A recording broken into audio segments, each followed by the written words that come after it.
দিল থেকে একবার বলে আলহামদুলিল্লাহ।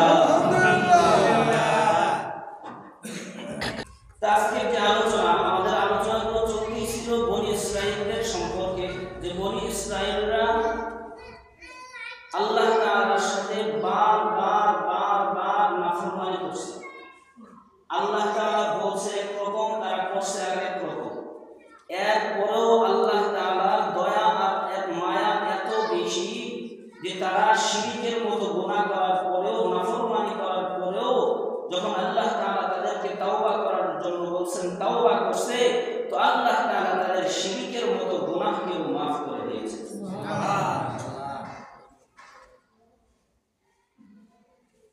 সূরা বাকারার ৫৮ নং আয়াতে বনি ইসরাঈলদের আরেকটা বিষয়, নিয়ামতের কথা আল্লাহ তাআলা উল্লেখ করতেছেন।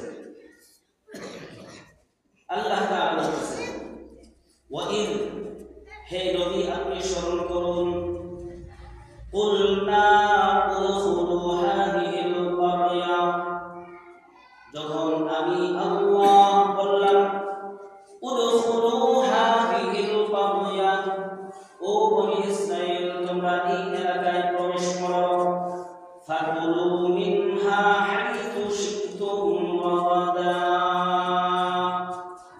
আর এই এলাকায় প্রবেশ করার পরে সেই এলাকার যত ফলমূল আছে, যত নিয়ামত আছে, তোমরা স্বাচ্ছন্দ্যে বেশি পরিমাণে তৃপ্তি সহকারে ভোগ করো।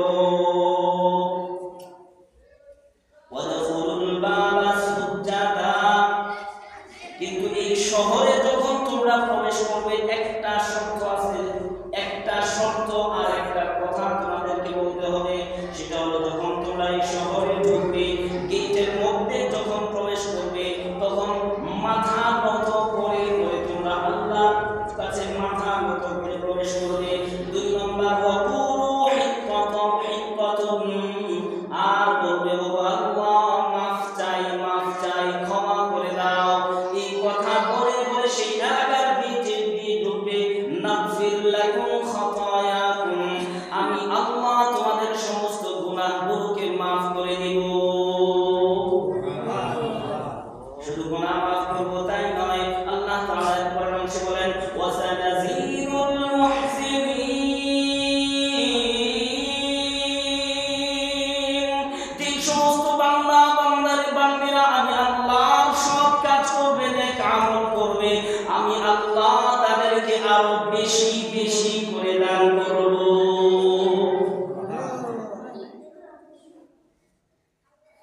এই আয়াতের মধ্যে আল্লাহ তাআলা বলেছেন, যখন ৩ ময়দানে মরুভূমিতে আল্লাহ তাআলা ৪০ বছর পর্যন্ত ঘুরেছেন। কত বছর? ৪০ বছর পর্যন্ত ৩ নামক একটা মরুভূমি অঞ্চল, সেই এলাকায় ঘুরেছেন, সেই এলাকাতে বের হতে দেন নাই। এটা তাদের শাস্তি ছিল। এবার ৪০ বছর থাকার পরে তারা সেই জায়গার মধ্যে কয়েকটা আবেদন নিয়ে আসছে নবী মুসা আলাইহিস সালামের কাছে।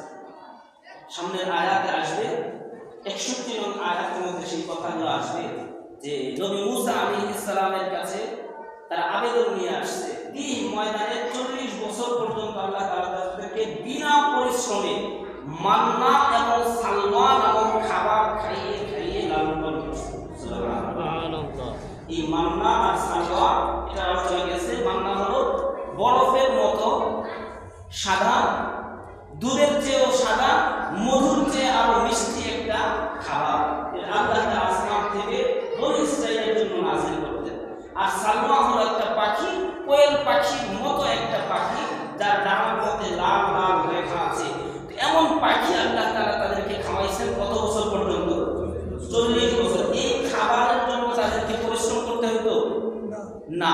সকালবেলা আল্লাহ তাআলা এটা তাদের জন্য নাযিল করে দিতেন, বিনা পরিশ্রমে আল্লাহ তাআলা তাদেরকে এই খাবারটা দিতেন। ৪০ বছর যাওয়ার পরে এরা বলতেছে, নবী মুসা আর এক খাবার ভালো লাগে, এক খাবার কি লাগে না? ভালো লাগে। আমাদের জন্য তুমি পেঁয়াজ, রসুন, ডাল, সবজি, এ জাতীয় খাবার রাখতে জানো। আচ্ছা,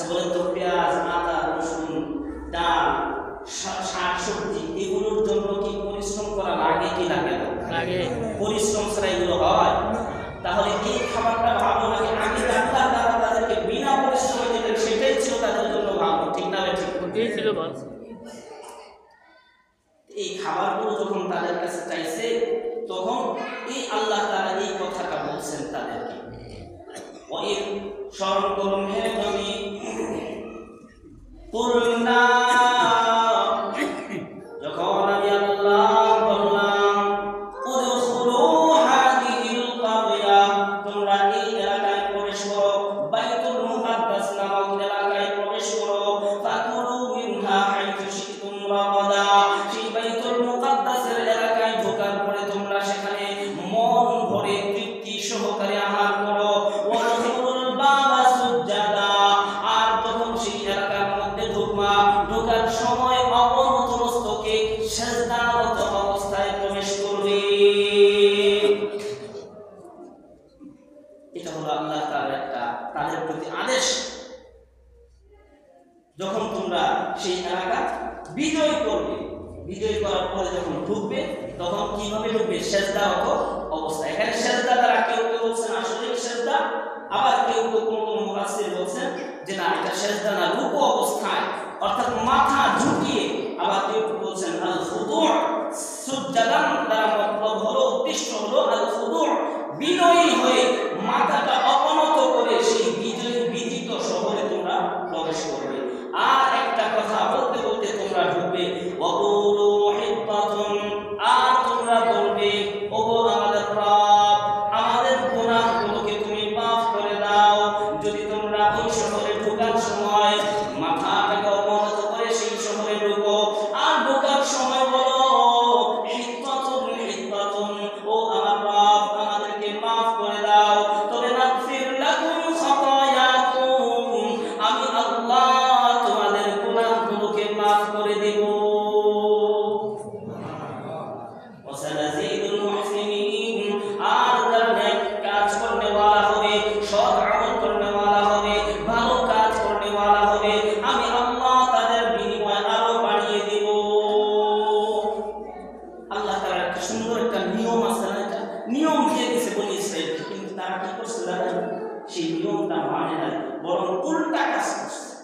কেমন কাজ করছে? আল্লাহ তাআলা বনি ইসরাইলকে আদেশ করছেন ও বনি ইসরাইল তোমরা যখন ওই বিজিত শহরে ঢুকবে ঢোকার সময় মাথাটাকে অবনত করে ঢুকবে, কিন্তু তারা মাথাটাকে অবনত করে নাই বরং মাথাটাকে আসমানের দিকে দিয়ে দিল। আসমানের দিকে দিয়ে তারা পাছার উপর হেসরাইতে হেসরাইতে সেই এলাকায় ঢুকলো। নাউযুবিল্লাহি মিন যালিক। এর চেয়ে বড় নাফরমান, এর চেয়ে বড় দুর্দর্শ আল্লাহর নাফরমানি আর কিছুই নাই। আল্লাহ তাআলা তাদেরকে বলছে একরকম করতে, তারা পুরো বিপরীত কাজ করছে। বনি ইসরাইল এই ইহুদিরা কারা? এই ইহুদিরা আজ পর্যন্ত দুনিয়ার জমিনে ওই সকল কাজই করে এই সকল কাজ মানবতা সম্পূর্ণ বিপরীত, ঠিক না?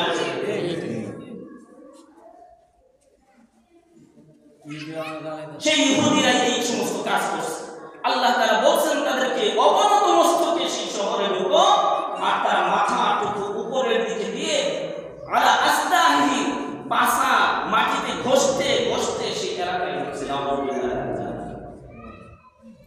আবার আল্লাহ তাআলা বলছেন কুলু হিত্তাতুন ও আমার বনি ইসরাইল বান্দারা যখন তোমরা সেই এলাকায় ঢুকবে তখন বলবে যে আমরা মাফ চাই, ক্ষমা চাই, ক্ষমা চাই। কি বলে ঢুকবে? ক্ষমা চাই, ক্ষমা চাই। কিন্তু বুখারী শরীফের riwayat-এর মধ্যে আসছে এই সকল নাফরমান ইহুদি নাসারা খ্রিস্টান বেঈমানরা যখন সেই এলাকায় ঢুকছে তখন বলছে গম চাই, গম চাই। নাউযুবিল্লাহ। কি বলে ঢুকছে? হিত্তাতুন হিত্তাতুন। আল্লাহ তাআলা বলেন হিত্তাতুন তোমরা বলো যে আমরা মাফ চাই, ক্ষমা চাই। কিন্তু এই ইহুদি নাসারা খ্রিস্টানরা তারা সেই এলাকায় ঢোকার সময় বলছে হিত্তাতুন ফি শা'রাতিন গম চাই, গম চাই। নাউযুবিল্লাহ। পুরো বিপরীত কাজ করছে। এটাই আল্লাহ তাআলা বলেছেন ফাদাল্লাযীনা যালামু কাওলান গায়রাল্লাযী ক্বিলা লাহুম। আমি আল্লাহ বনি ইসরাইলকে বলেছিলাম ও বনি ইসরাইল তোমরা যখন বাইতুল মুকাদ্দাস নামক এলাকায় ঢুকবে তখন বলবে এক নম্বরে অবনত থেকে নত হয়ে ঢুকবে, দুই নম্বরে বলবে ক্ষমা করে দাও, ক্ষমা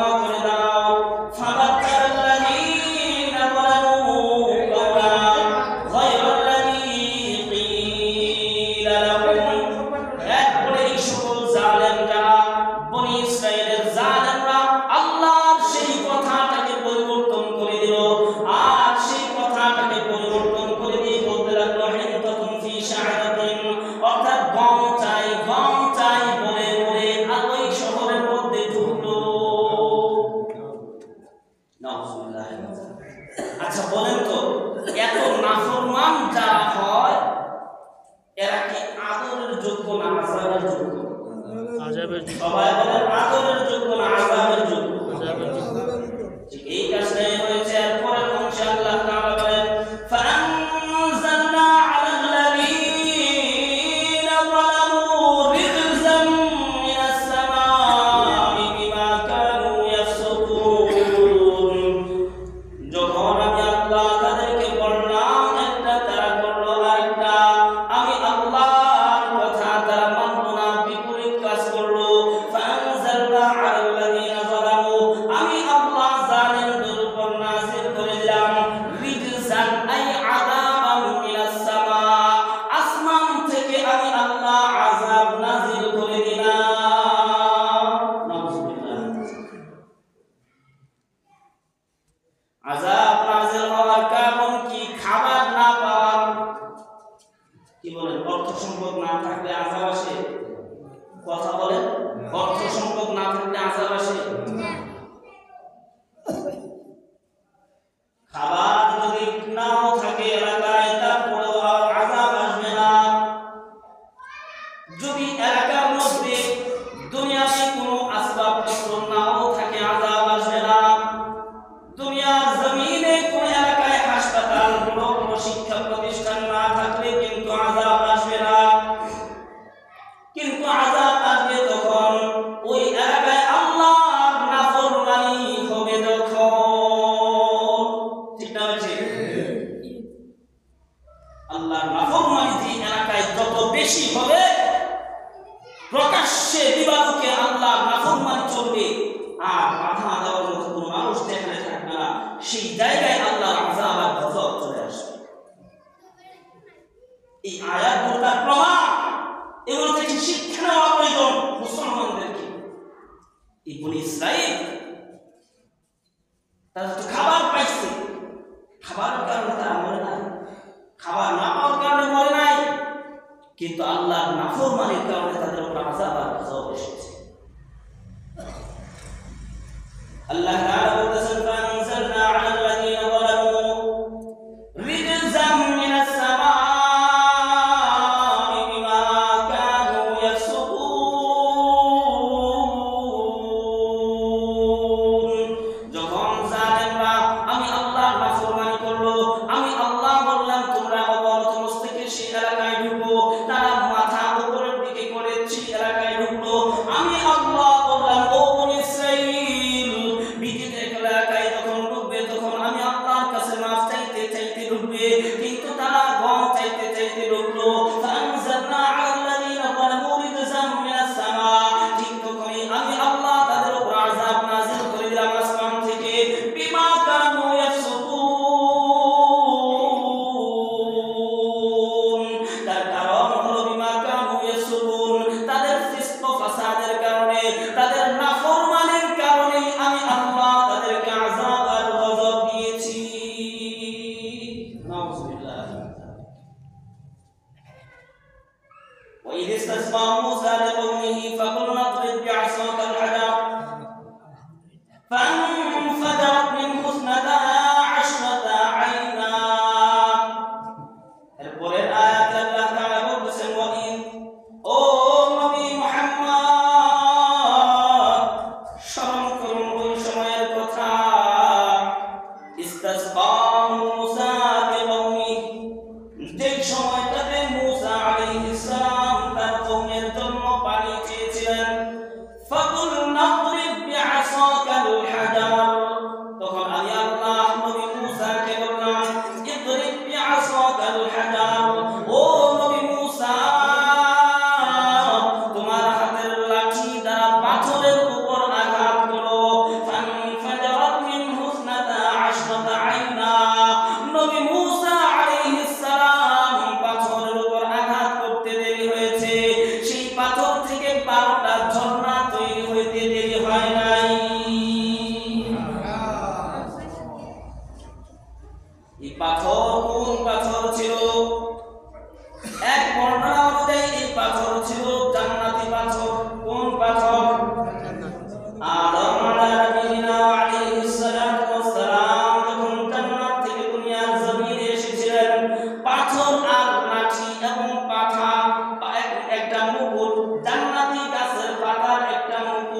কিছু পাতা যেগুলো দিয়ে তিনি তার সফর ডেকেছিলেন, এগুলো তার সঙ্গে করে নিয়ে এসেছিলেন।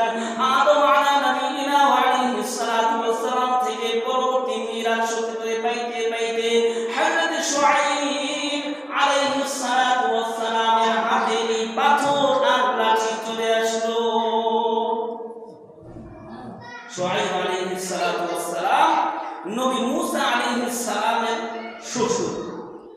নবী শুআইব নবী মুসা আলাইহিস সালামের কি শ্বশুর। সেই আলোচনা আসবে, অনেক বড় লম্বা আলোচনা। আল্লাহ তাআলা সূরা তাহার মধ্যে বিস্তারিত আলোচনা করেছেন, কাসাসের মধ্যে আলোচনা করেছেন, সেগুলো আস্তে আস্তে আসবে।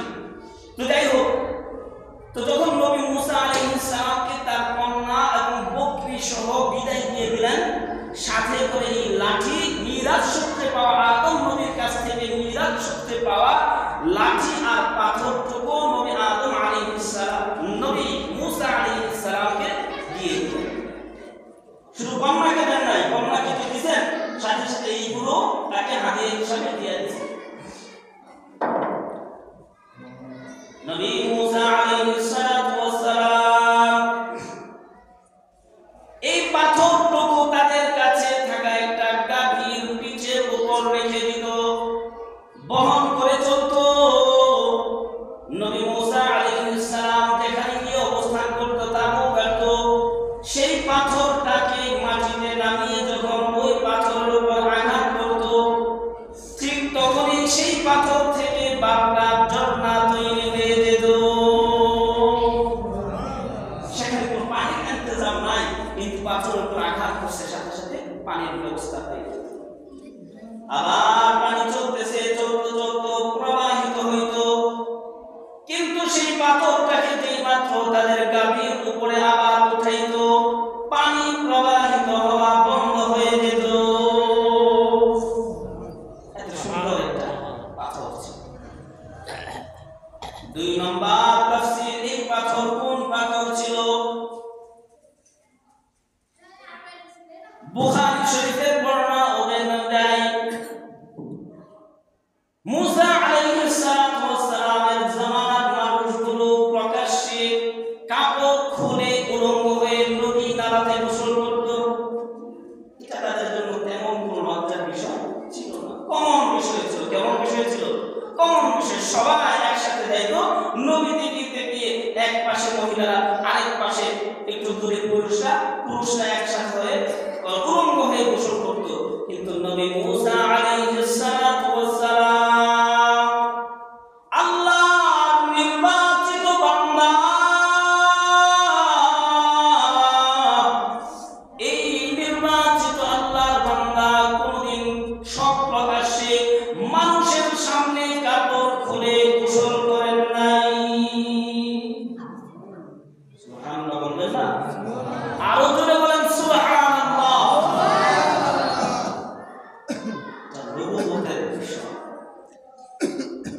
সব মানুষ যদি এটা আদত স্বাভাবিক কমন বিষয়, কিন্তু নবী মুসা আলাইহিস সালাম সেখানেও কমন বিষয় হইল উলঙ্গ হয়ে গোসল করতেন।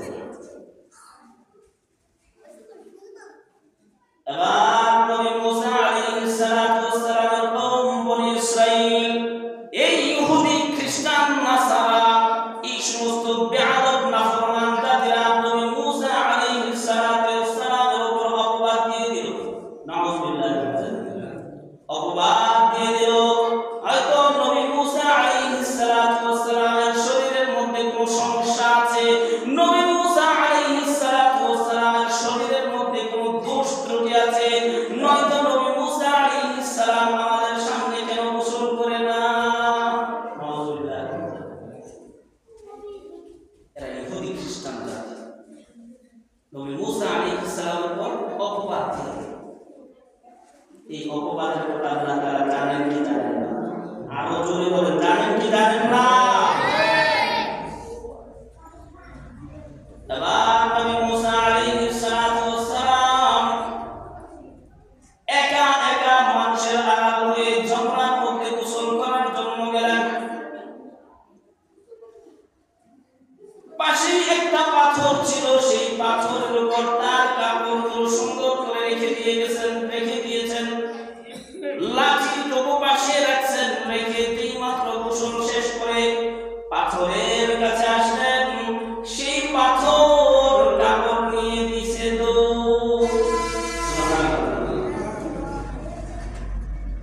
নবী মুসা আলাইহিস সালাম পাথরের পিছনে লাঠি হাতে নিয়ে দৌড়তেছে আর বলতেছে সাউবি হাজার সাউবি হাজার, ও পাথর আমার কাপড় দিয়ে যাও, আমার কাপড় দিয়ে যাও, তুমি চলে যাও সমস্যা নাই, কিন্তু আমার কাপড়টুকু দিয়ে যাও।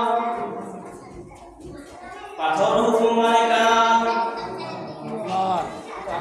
পাথর হুকুম মানে কার? আগুন হুকুম মানে কার? গাছ হুকুম মানে কার? তরু লতা পাখি পশু সব কিছু হুকুম মানে কার? এই সেই পাথর কি নিজের থেকে দৌড় দিছেন আল্লাহর হুকুমে দৌড় দিছে? জোরে বলেন, নিজের থেকে দৌড় দিছেন আল্লাহর হুকুমে দৌড় দিছে?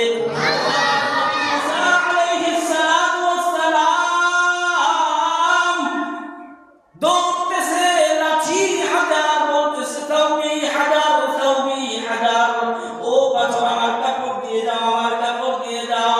ওই পাথর তো আর নবী মুসার হুকুম মানে না, হুকুম মানে কার? পাথর দৌড়তেছে, মুসা নবীও দৌড়তেছে পাথরের পিছনে, দৌড়তে দৌড়তে শেষ পর্যন্ত সেই পাথরটুকু বনি ইসরাইলের নেতাদের একটা মজলিসের সামনে গিয়ে দাঁড়িয়ে গেছে। সুবহানাল্লাহ। এবার মজলিসের নেতা যারা ছিল বনি ইসরাইলের, তারা নবী মুসা আলাইহিস সালাতু ওয়াস সালাম আগাগোড়া সব তাকায়, মাথা থেকে পা পর্যন্ত সম্পূর্ণ শরীর দেখে আর বলে না না, যেই নবী মুসার উপর আমরা তহমত দিয়েছিলাম, অপবাদ দিয়েছিলাম, তারপরে শরীরে কোনো সমস্যার কারণে সে আমাদের সাথে গোসল করে না, না না, আমাদের ধারণা তো সঠিক নয়, বরং নবী মুসার শরীরে বিন্দু পরিমাণ কোনো দোষ ত্রুটি নাই।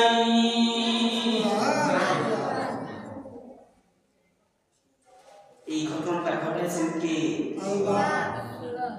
বনি ইসরাইলের মানুষরা বলতো নবী মুসা আলাইহিস সালাতু ওয়াস সালামের সমস্যা আছে, ত্রুটি আছে, এই জন্য নবী মুসা আমাদের সাথে গোসল করে না, কিন্তু আল্লাহ তাআলা তাদের এই কথাটা পছন্দ হয় নাই।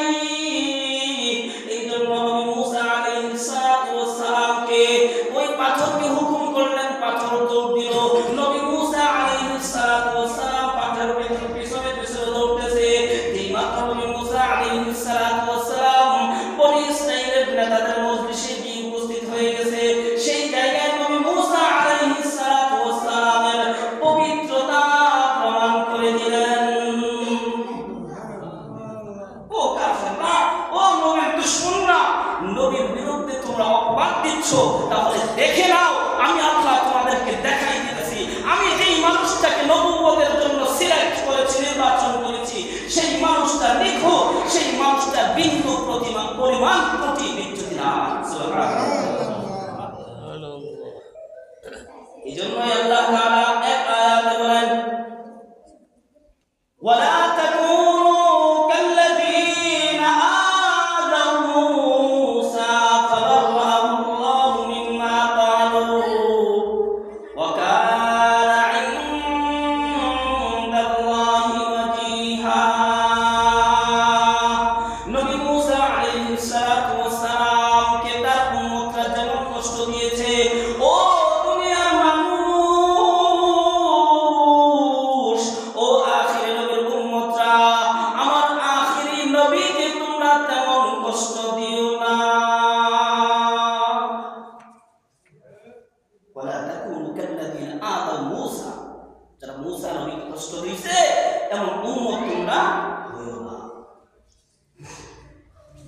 এবার এই আয়াতের তাফসীরে শেখ মুফাসসিরিন কেরাম বলেন, এই 12টা ঝর্ণা যেই পাথর থেকে প্রবাহিত হয়েছিল, সেই পাথরটা সাধারণ কোনো পাথর নয়। নবী মুসা সাব্যস্ত হয়ে গেল, নবী মুসা আলাইহিস সালাতু ওয়াস সালাম ত্রুটি মুক্ত সাব্যস্ত হয়ে গেল। এবার জিবরাইল আলাইহিস সালাতু ওয়াস সালাম পিছন দিক থেকে নবী মুসাকে ডাক দিয়েছেন, ও নবী মুসা, যে পাথরটার মাধ্যমে আল্লাহ তাআলা আপনাকে পবিত্র সাব্যস্ত করলো, ওই পাথরটাকে আপনি আপনার থলিতে ভরে নিন। ও নবী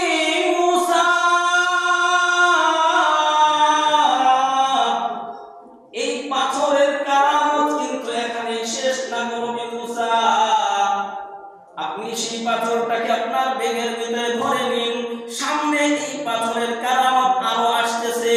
তো সেই পাথরটাই হলো এই পাথর। এই ময়দানে যখন মরুভূমির এলাকা, পানির কোনো দেখা নাই, সেই এলাকার মধ্যে নবী মুসা আলাইহিস সালাম যখন ওই পাথরের মধ্যে আঘাত করতেন, সেই পাথর থেকে 12টা ঝর্ণা প্রবাহিত হয়ে যেত।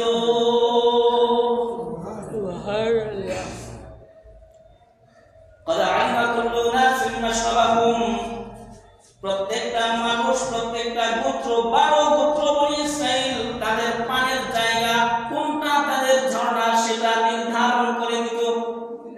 নির্ধারণ করার একটা নিয়ম ছিল। নবী মুসা আলাইহিস সালাম যখন তাদের পানির প্রয়োজন হইতো, তখন 12 গোত্রের 12 জন মানুষকে চতুর্দিক দিয়ে দাঁড় করাইতো। তো সেই পাথরে বাড়ি মারার পরে যার দিকে যে নলটা বের হয়ে আসতো, পানির নহরটা, সেটাই হতো ওই গোত্রের জন্য পানির নহর। এভাবে প্রত্যেকটা গোত্র তাদের পানির জায়গাটা জেনে নিত। এরপর আল্লাহ তাআলা বলতেছেন, কুলু ওয়াশরাবু মির রিজকিল্লাহি ওয়া লা তা'সাউ ফিল আরদি মুফসিদিন। ও আমার বান্দা বান্দিরা, কুলু ওয়াশরাবু মির রিজকিল্লাহ, তোমরা আল্লাহর দেওয়া রিজিক খাও এবং পান করো। কার রিজিক খাবো? সবাই বলেন, কার রিজিক খাবো? কার দেওয়া ঠান্ডা পানি পান করবো? আল্লাহ তাআলা বলতেছেন, ও আমার বান্দা বান্দিরা, কুলু ওয়াশরাবু, খাও আর পান করো, মির রিজকিল্লাহ, আল্লাহর রিজিক তোমরা খাও, ওয়া লা তা'সাউ ফিল আরদি মুফসিদিন, কিন্তু দুনিয়ার জমিনে তোমরা বিশৃঙ্খলা করো না। এটা আল্লাহর আদেশ। কার আদেশ? আল্লাহর নাফরমানি করলে দুনিয়ার জমিনে বিশৃঙ্খলা সৃষ্টি হয়। যদি একজন বড়লোক মানুষ, সম্পদশালী মানুষ গরিব মানুষের উপর জুলুম করে, তখন দুনিয়ার জমিনে বিশৃঙ্খলা সৃষ্টি হয়। যখন আমির গরিবের উপর জুলুম শুরু করে দেয়, মাসের পর মাস কাজ নিয়ে বেতন আটকে রেখে দেয়, তখনই বিশৃঙ্খলা সৃষ্টি হয়ে যায়। যখন রাজা তার প্রজার উপর শোষণ শুরু করে দেয়, তখনই তার মধ্যে, জমিনের মধ্যে বিশৃঙ্খলা তৈরি হয়ে যায়।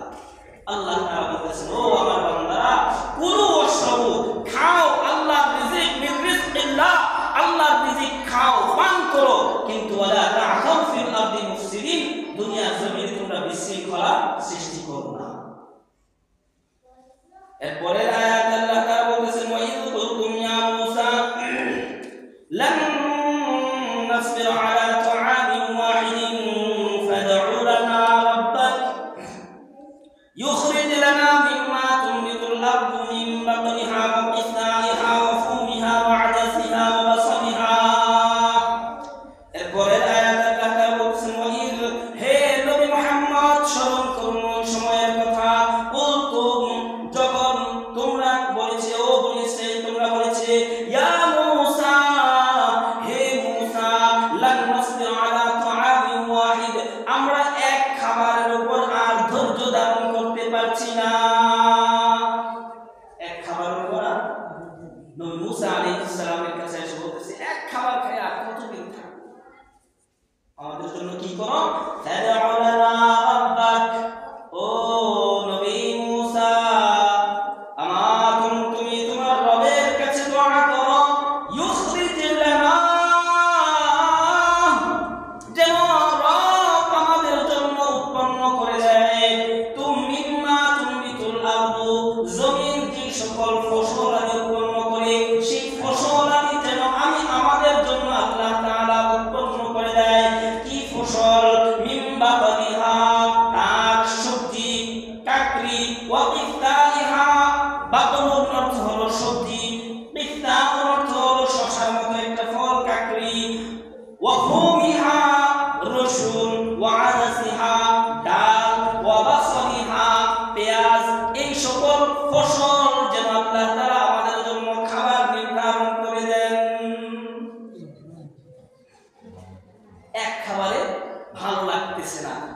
ইসরাইল তাদের নবী মুসা আলাইহিস সালামকে আল্লাহর কাছে দোয়া করতে বললেন এক খাবার আর ভালো লাগে না, কত খাবো আর এক খাবার। অথচ এটাই ছিল নিরাপদ খাবার।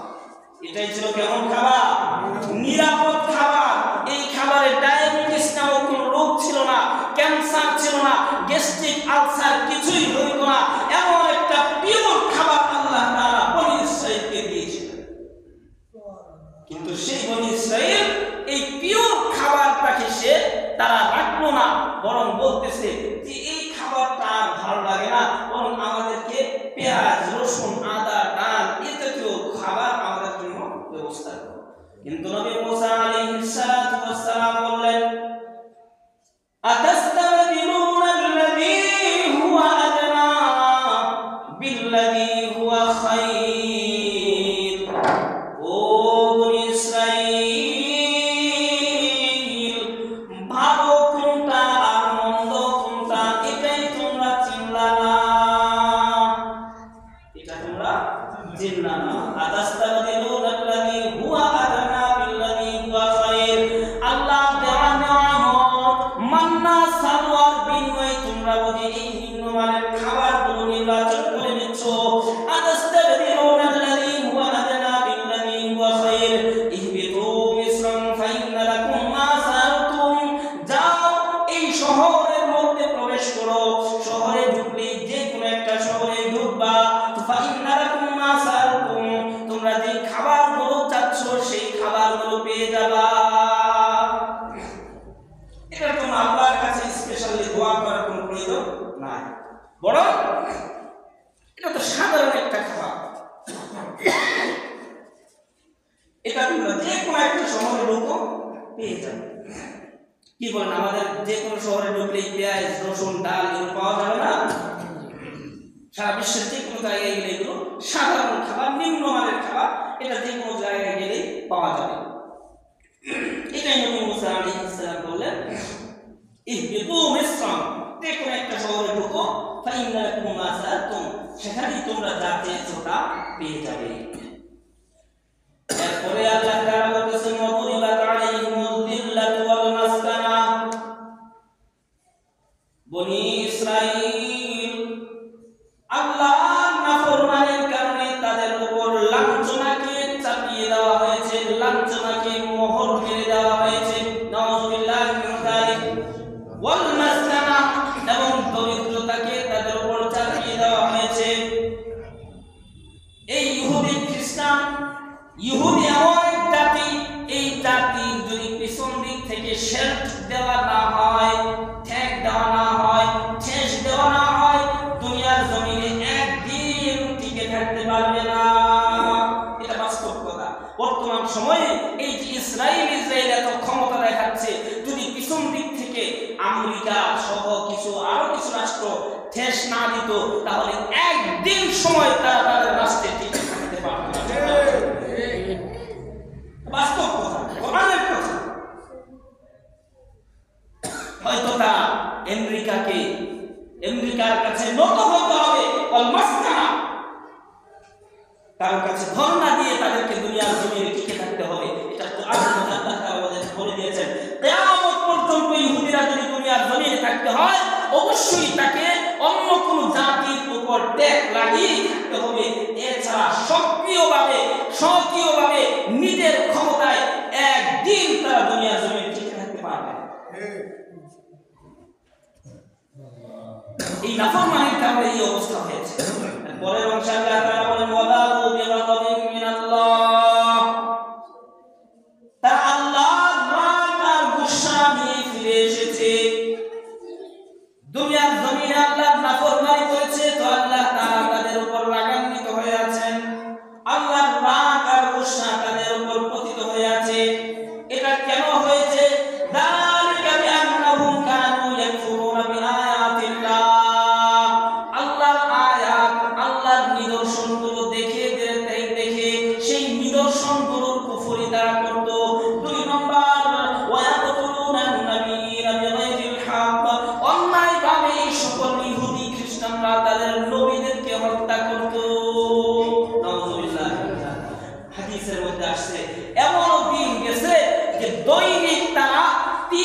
শত নবীকে হত্যা করছে। নাউযুবিল্লাহ। আরেকটা কারণ হলো যালিকা বিমা আসাউ ওয়া কানু ইয়াতাদুন। আর এটা কেন হয়েছে? তারা লাঞ্ছিত হবে, অপদস্থ হবে, মানুষের কাছে তারা নিম্নমানের ধর্ণা দিয়ে থাকতে হবে। কেন? যালিকা বিমা আসাউ, এটা এই কারণে যে তারা আল্লাহর নাফরমানি করেছে, ওয়া কানু ইয়াতাদুন, তারা সীমা লঙ্ঘন করত, আল্লাহর হুকুমের সীমা লঙ্ঘন করত, বাড়াবাড়ি করত, মানত না। এত কিছু বনি ইসরাইলের নাফরমানির কথা। এরপরে বনি ইসরাইল সহ অন্যান্য বিধর্মীদের মধ্য থেকে যারা ঈমান আনবে, মুসলমান হবে, এদের জন্য কি সুসংবাদ? এরপরে আয়াত আল্লাহ তাআলা বলেছেন, ইন্নাল্লাযীনা আমানু, নিশ্চয়ই যারা ঈমান এনেছে, ওয়াল্লাযীনা হাদু, যারা ইহুদিয়ত গ্রহণ করেছে, ওয়ান নাসারা, যারা নাসারা হয়েছে, ওয়াস-সাবিঈন, ইহুদি নাসারা ঈমানদার ছাড়াও অন্যান্য ধর্মের মানুষ যারা আছে, মান আমানা বিল্লাহ, যে মানুষগুলো আল্লাহর উপর ঈমান আনবে, জোরে বলেন কার উপর? এক আল্লাহর উপর ঈমান আনবে। মান আমানা বিল্লাহি ওয়াল ইয়াউমিল আখির, কিয়ামতের দিনের উপর ঈমান আনবে। ওয়া আমিলা সালিহাত, ঈমান আনার পরে নেক আমল করবে। ফালাহুম আজরুহুম ইনদা রাব্বিহিম, তাদের জন্য রয়েছে তাদের রবের কাছে পুরস্কার। ওয়ালা খাউফুন আলাইহিম ওয়ালা হুম ইয়াহজানুন,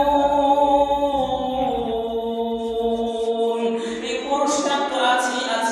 আমার রব বলতেছেন, দুনিয়ার জমিনে তাদের কোনো চিন্তা নাই, পেরেশানি নাই, মৃত্যুর পরেও তাদের কোনো চিন্তা পেরেশানি হবে না। এটা হলো মুমিনের জন্য পুরস্কার। তাই সে ইহুদি হোক, ইহুদি মানুষ আগে ছিল পরে মুমিন হয়েছে, খ্রিস্টান আগে ছিল পরে ঈমানদার হয়েছে, হিন্দু বৌদ্ধ অথবা অন্য কোন ধর্মের মানুষ যখন মুমিন হয়ে যায়, ঈমান আনে, তখন তাদের জন্য রয়েছে রবের কাছে পুরস্কার। শুধু পুরস্কার নয়, মহা পুরস্কার। এবং তাদের জীবনেও কোনো ভয় থাকবে না, মৃত্যুর পরেও তাদের কোনো ভয় থাকবে না। ভয় দূর করে দিবেন কে? আরো বলে বলেন, ভয় দূর করবেন কে? শুধু তাই নয়, মুমিন বান্দা যখন মৃত্যুবরণ করার সময় চলে আসে, তখন আল্লাহ তাআলা এক আয়াত বলেন, তাতানাজ্জালু আলাইহিমুল মালায়েকা, ফেরেশতারা তার কাছে আসে, মুমিনের কাছে আসে, এসে তাকে সান্ত্বনা দিয়ে বলতে থাকে, তাতানাজ্জালু আলাইহিমুল মালায়েকাতু আল্লা তাখাফু ওয়া লা তাহজানু। ও মুমিন বান্দা, লা তাখাফু ওয়া লা তাহজানু, তোমার কোনো ভয় নাই, তোমার কোনো পেরেশানি নাই। সামনে যাইতেছে তোমার অপরিচিত রাস্তা, অপরিচিত সব জায়গা ঘাট, আমরা ফেরেশতারা তোমার সঙ্গী হয়ে যাব। আর ওই ফেরেশতারা ওই মুমিন বান্দাকে সুসংবাদ দেয়, ওয়া আবশিরু বিল জান্নাতিল্লাতী কুনতুম তুআদুন, যে জান্নাত তোমাদেরকে ওয়াদা দেওয়া হয়েছে, প্রতিশ্রুতি দেওয়া হয়েছে, সেই জান্নাতের সুসংবাদ তোমরা গ্রহণ করো।